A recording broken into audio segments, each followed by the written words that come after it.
We say each person has a success instinct. Now, what does that mean? Is that every person has an innate drive toward the realization of their full potential. This is installed in you. You see children, they want to touch and taste and smell and feel and get into things. Adults are always wanting to improve themselves. Everybody is ambitious to a greater or lesser degree. The only thing that restricts what you do, have, is your own thinking. What you think is not possible for you, you wish you could, you wish you would, and so on. But everybody has this drive toward success.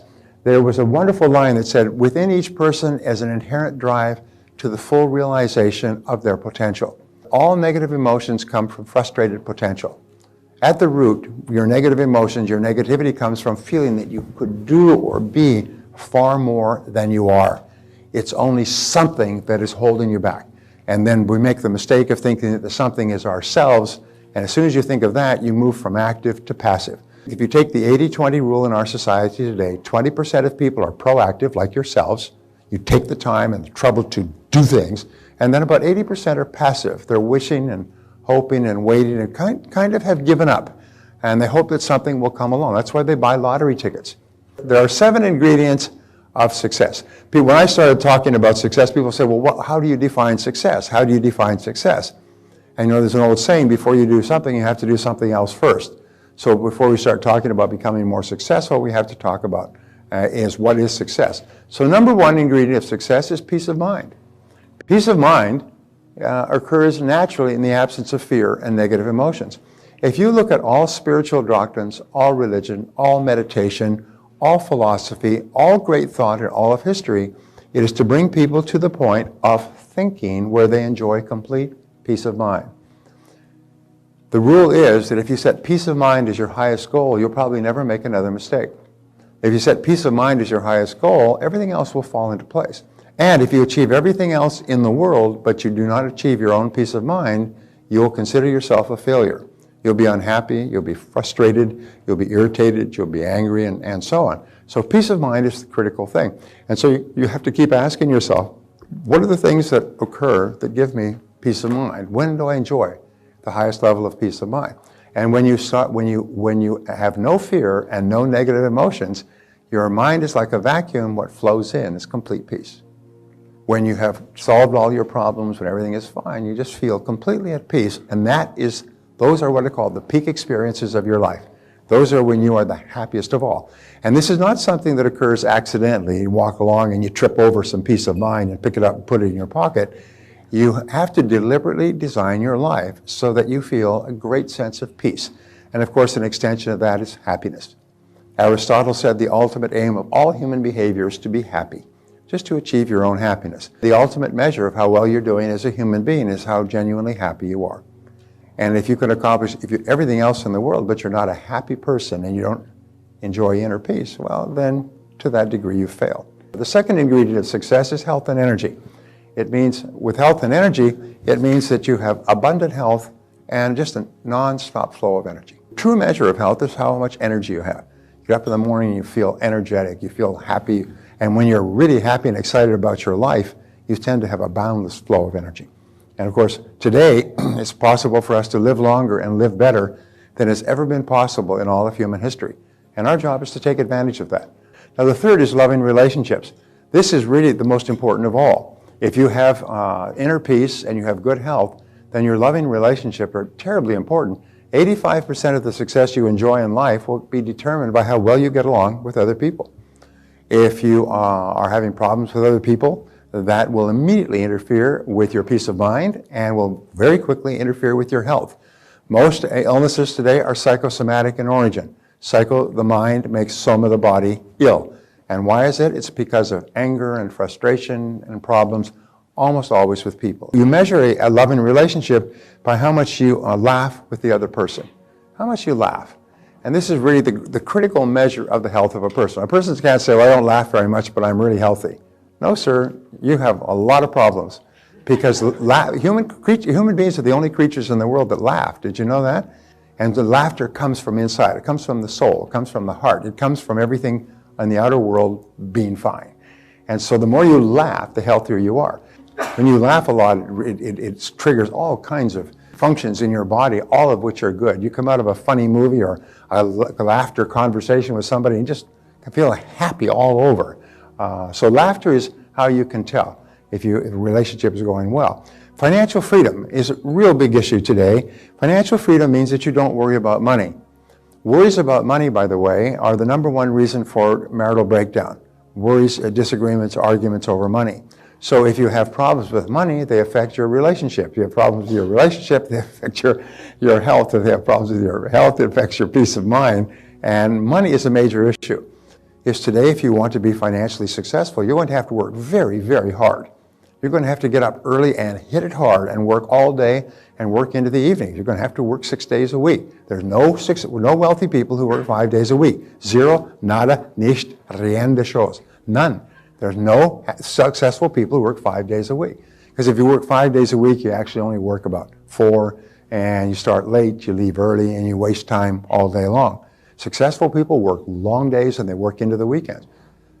However, they're doing something they enjoy, and they're doing something they get tremendous satisfaction from because they're making progress, and as a result, it's really not work. You know the old rule, I found something I love to do and I never worked again the rest of my life? I worked 7 days a week, but I never worked a day. When you start to find what it is that you love to do and put your whole heart into it, you never work again, and you get paid more than you ever dreamed of, and you don't even care. You don't even count the money anymore because you're just getting so much satisfaction from using yourself at the very highest level. And so financial freedom, this is something people have to start thinking about. The worst thing you can do today is to be in debt. So one of our goals is to achieve financial freedom. And this isn't something that happens by accident. We don't say, well, geez, I'm financially free this morning. No, what we have to do is we have to set it down and make a plan, and we have to work on it for a long, long time. It's not something you can do once, it's something you need to do throughout your career. And too many people today are deeply in debt. 70% of Americans live from paycheck to paycheck. 70% of Americans. What that means is that they have no money.